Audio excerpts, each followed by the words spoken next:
Matapos ang impresibong knockout victory ng ating kababayan na si Mark Magnifico Magsayo kontra sa Amerikanong si Pablo Cruz.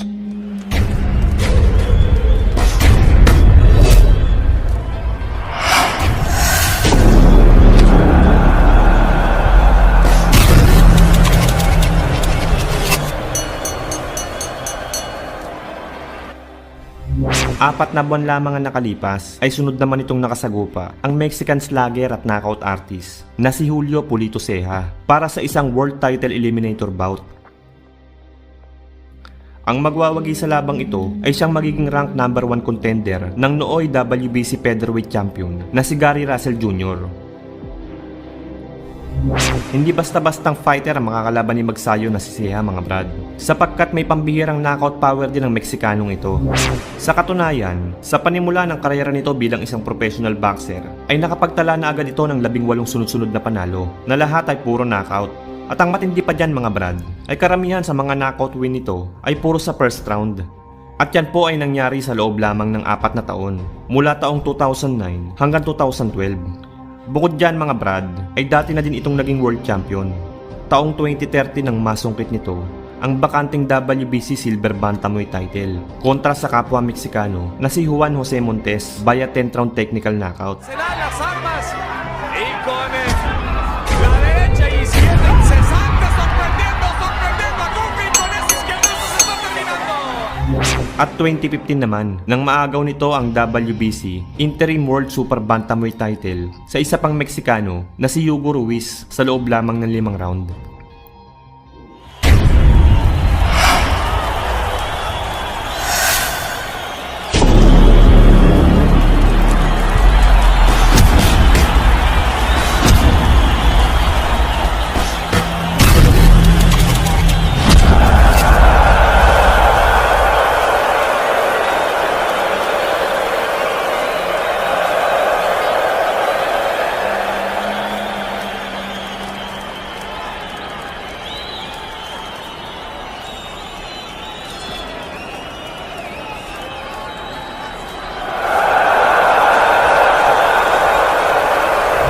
Kaya naman masasabi nating isang napakadelikadong laban ito para kay Magsayo dahil malakas at di hamak na mas malawak ang experience ito bilang isang professional. Sa betting odds ay makikitang halos patas lang ang dalawang fighter. Pero ganun pa man, madami ang nagsasabing yamado daw si Ceja sa kanilang magiging laban at malabo daw manalo itong si Magsayo. Ayon pa nga sa isang kilalang betting site na thegamblingsite.com, bagamat undefeated daw itong si Magnifico, wala pa daw itong nakakalaban na di-calibreng fighter kumpara kay Ceja na ilang beses nang napasabak sa mga world caliber opponents. Pero ganun pa man, maraming boxing fans ang hindi sang-ayon dito. At ultimo ang ating pambato sa Bantamweight Division na si John Riel Cuadro Alas Casimero ay hindi pabor para sa Meksikano. Sapagkat sa mga hindi po kasi nakakaalam, bago pa man maganap ang laban ng dalawa, naka-sparring na ni Cuadro Alas itong si Ceja. At di umano, ay nabugbog niya daw ito. Ano yung tayo mo? Ha? Ano tayo mo yan? Knockout, 1,000. Kanino? Kay Magsayo. Magsayo? Oh? Kunin mo na $1,000? O, kunin mo na Ilan? natin. Dalawa? Kaya ko yun eh. Bugbog ko nga yun si sparring eh. Na-sparring mo yun? Oo. Yung si Has? Ano sparring mo yun? Sparring ko yun, bugbog ko yun. Oh? Kaya naman alam niya na kayang-kaya itong patulugin ni Magsayo sa kanilang magiging laban. Bago ang kanilang sagupaan, ay may undefeated record ang ating kababayan na 22 wins with 15 knockouts at may 66.67% knockout ratio. Samantalang ang Meksikano naman ay may impresibong kartada na 34 wins, 28 knockouts, 4 losses at isang tabla. May napakataas na 88.68% knockout rate.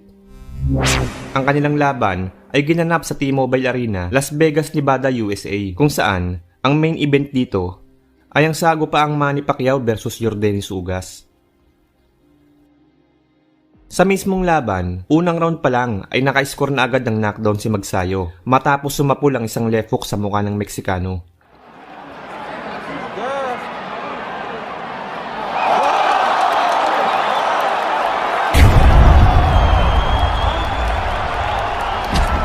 You weak, pathetic fool!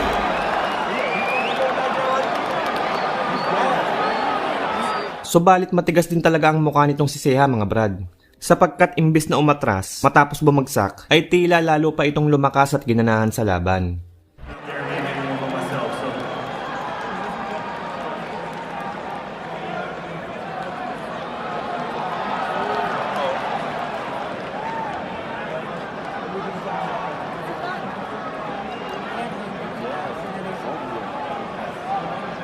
Sa mga sumunod na round ay inatake nito ang bodega ni Magsayo.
Pagsapit ng round 5 ay dito na umepekto ang mga suntok na pinapakawalan ng Meksikano sa katawan ni Magsayo. Kung mapapansin nyo mga brad, bahagyang bumagal na si Magsayo dito na agad namang sinamantala ni Ceja upang maipatama ang isang solidong left hook sa panga ni Magsayo na naging dahilan ng pagkabagsak nito.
Kung mapapansin nyo mga brad, in-fighting style ang ginagamit ni Ceja sa labang ito o malapit ang pag-atake gamit ang lakas.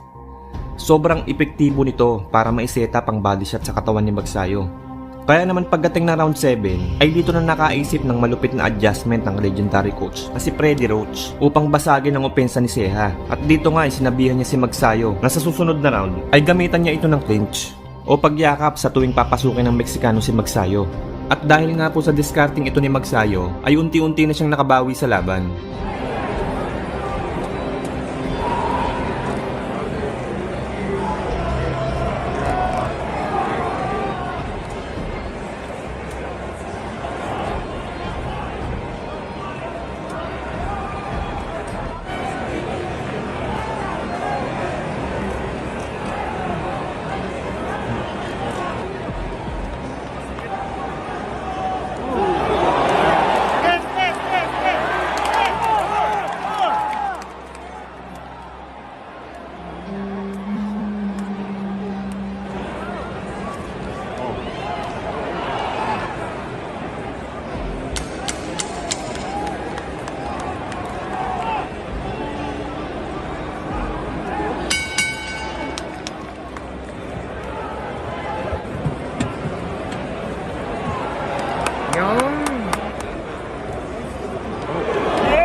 Pagsapit ng round 10 ay dito na tuluyang winasak ni Magsayo si Julio Ceja.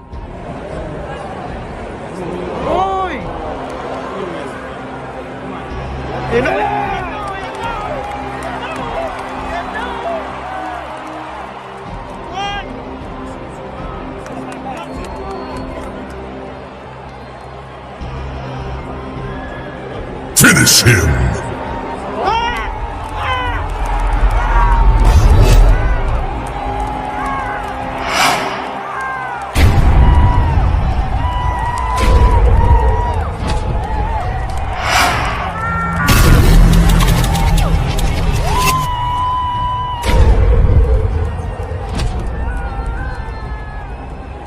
Fatality.